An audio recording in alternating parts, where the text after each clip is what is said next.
नमस्कार मित्रांनो, क्राईम मराठी या यूट्यूब चॅनलमध्ये आपलं सर्वांचं स्वागत आहे। आज आपण बघणार आहोत दारूच्या पायी मुलगा आपल्या आईचा जीव घेईल। तर तारुण्यामध्येच असताना तिच्या पतीचं निधन झालं होतं। तिच्या पोटी एक मुलगा होता। त्या मुलाला पोटाशी धरून त्या माऊलीने आपलं संपूर्ण आयुष्य मोलमजुरी करून, स्वतःच्या शेतीसह अन्य ठिकाणी मोलमजुरी करून त्या लहान मुलाला मोठं केलं। आपल्या घरची 3 एकर जमीन जशी तशी त्या मुलाच्या भविष्यासाठी ठेवली। मुलगा मोठा झाल्यावर तो सर्व काही सांभाळेल व म्हातारपणी त्याची काळजी उरणार नाही या असे त्या माऊलीला वाटत होते। पण मुलगा हा नालायक निघाला। आईच्या मायेचे आणि कष्टाची त्याला जाण उरली नाही। तो दारूच्या आहारी गेला। दारूसाठी आईला छळू लागला। आईने दारूला पैसे दिले नाहीत या कारणावरून त्या नीच पोराने आपल्या जन्मदात्या आईचा जीव घेतला। अशी घटना कोल्हापूर जिल्ह्यातील कागल तालुक्यातील वंदूर या गावामध्ये घडली। त्या ठिकाणी राहणाऱ्या सुनीता अशोक वायंगडे वय वर्ष 51 आणि त्यांचा मुलगा निलेश वय वर्ष 30 हे यांच्यासोबत राहतात। त्यांच्या पतीचे निलेश हे लहान असतानाच निधन झाले होते। पतीच्या निधनानंतर घरची शेती सांभाळत आणि म्हैस पालन करून त्यांनी आपल्या मुलाला मोठे केले होते। मोठ्या कष्टाने त्यांनी आपल्या मुलाचे पालन पोषण केले होते। मुलगा मोठा झाला की तो काम करून आपल्याला सांभाळेल अशी त्यांची अपेक्षा होती। पण निलेश जसा मोठा झाला तसे त्याला दारूचे व्यसन जडले। तो ऊस तोडणी आणि शेतमजुरी असे कामे करून पैसा कमावत असे, पण तो सारा पैसा दारूमध्ये उडवत असे। आपल्या मुलाकडून मोठी अपेक्षा बाळगणाऱ्या सुनीता वायंगडे याचा भ्रमनिरास झाला होता, कारण दारूच्या नशेत निलेश विचित्रपणे वागत असे। एक दिवस त्याने रस्त्यावर दगड टाकून रस्ता अडवण्याचा प्रयत्न केला होता। त्यातच एके दिवशी त्याचा अपघात झाला। त्याच्या मेंदूला मार लागला होता। त्याचे ऑपरेशन झाले होते। अशा रीतीने सुनीता वायंगडे यांच्या आयुष्यातील दुर्दैवाचे फेरे काही संपायला तयार नव्हते। त्यातच त्यांनाही स्त्री संबंधित काही आजार असल्याने त्यांना त्रास होऊ लागला। आपल्या मुलाने आपल्याला चांगल्या दवाखान्यात नेऊन आपल्यावर उपचार करावा अशी त्यांची अपेक्षा होती। त्या नेहमी आपल्या मुलाला म्हणत, मला जरा दवाखान्यात घेऊन जा, मला त्रास होतोय।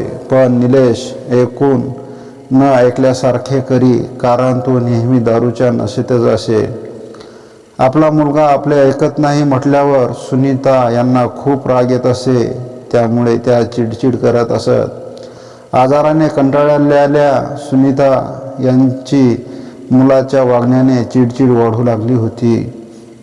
बुधवार दिनांक 1 नोव्हेंबर 2023 रोजी त्या दिवशी सकाळी उठल्यावर निलेश बाहेर गेला आणि दारू पिऊन घरी आला। सकाळपासून ते संध्याकाळपर्यंत तो दारूच्या नशेतच होता।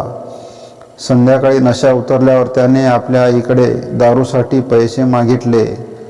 आधीच सुनीता या आजाराला वैतागलेल्या होत्या। त्यातच निलेशची दारूसाठी पैशाची मागणी ऐकून त्या खूपच चिडल्या आणि त्या बडबडू लागल्या। पण निलेश हा काही ऐकण्याच्या मनस्थितीमध्ये नव्हता। यातून त्या दोघांमध्ये वादावादी झाली। निलेश दारू न मिळाल्याने चिडला होता। त्याने रागाच्या भरात घरातील धारदार हत्यार घेतले आणि ते हत्यार आईवर उगारले। सुनीता यांच्या डाव्या डोळ्यावर ते लागल्याने डाव्या डोळ्याला इजा झाली। नंतर त्याने आईचे डोके भिंतीवर जोराने आपटले। मुलगा मारहाण करू लागल्याने त्याही चिडल्या, त्याला बडबड करू लागल्या। त्यामुळे त्याला आईचा इतका राग आला होता की त्याने तिचा गळाही आवळला। पूर्ण ताकदीने त्याने तिचा गळा आवळल्याने सुनीता यांचा श्वास गुदमरल्याने त्या हातपाय झाडू लागल्या, पण त्याने पकड सैल केली नाही। काही वेळातच त्यांची तडफड शांत झाली। त्या निश्चित पडल्या तेव्हाच त्याने पकड सैल केली। त्यांना तिथेच टाकून तो नेहमीप्रमाणे अंगणात झोपायला गेला. दुसरा दिवस उजाडला. गुरुवार दिनांक 2 नोव्हेंबर 2023 रोजी सकाळी निलेश जागा झाला. नेहमीप्रमाणे त्याने त्याचे पाय दारूच्या दुकानाकडे वळले. तेथे त्याने दारू पिली आणि तो घरात आला. घरात आई अजून उठली नाही म्हणून तो आईजवळ गेला. तिला उठवू लागला, पण तिच्याकडून कोणताच प्रतिसाद मिळेना. रात्री ती जशी पडली होती तशीच आत्ताही पडून होती म्हणून त्याने शेजारी राहणाऱ्या चुलत चुलत्यांना याबाबत सांगितले. आई उठना झालीय असे म्हणताच ते घरात आले. त्यांनीही उठवण्याचा प्रयत्न केला. तोपर्यंत शेजारचे लोक जमू लागले. त्यांनीही सुनीता यांना हाक दिली. हलवून पाहिले, पण त्या काही उठत नाहीत हे पाहून त्या मरण पावल्याचे समजून आले. डाव्या डोळ्यावर झालेली धारदार हत्याराची जखम आणि रक्ताचा पाट पाहून जमलेल्या लोकांना मुलानेच आईला मारहाण केल्याचे समजून आले. त्यातच ती मरण पावली असावी असा विचार करून त्या घटनेची माहिती कागल पोलीस ठाण्यात देण्यात आली. घटनेची माहिती मिळताच कागल पोलीस स्वतः घटनास्थळी दाखल झाले. त्यांनी मृतकाची पाहणी केली. मृतकाच्या डोळ्यावर कोणत्या तरी धारदार शस्त्राने वार केल्याचे दिसत होते. भिंतीवर डोके आपटल्याचेही स्पष्ट दिसून येत होते. शिवाय गळा आवळल्याच्या खुणा दिसत होत्या. मृतकाच्या चेहऱ्याच्या बाजूला रक्ताचा पाट दिसत होता. कागल पोलिसांनी मृतदेहाचा आणि घटनास्थळाचा पंचनामा केला आणि मृतदेह पोस्टमॉर्टमसाठी पाठवून देण्यात आला. कागल पोलिसांनी संशयित निलेश वायंगडे याला ताब्यात घेतले. त्याच्याकडे चौकशी केली असता तो त्याने आपण आईला मारल्याचे सांगितले. दारूच्या आहारी गेलेल्या मुलाने आई आजारी असताना डॉक्टरकडे नेऊन उपचार न करता आईची कायमचीच मुक्तता करून टाकली.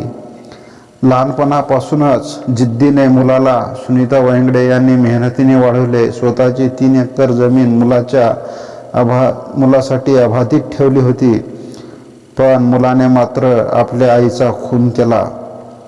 या घटनेचा तपास कागल पोलीस ठाण्याचे पोलीस निरीक्षक यांच्या नेतृत्वाखाली करत आहेत.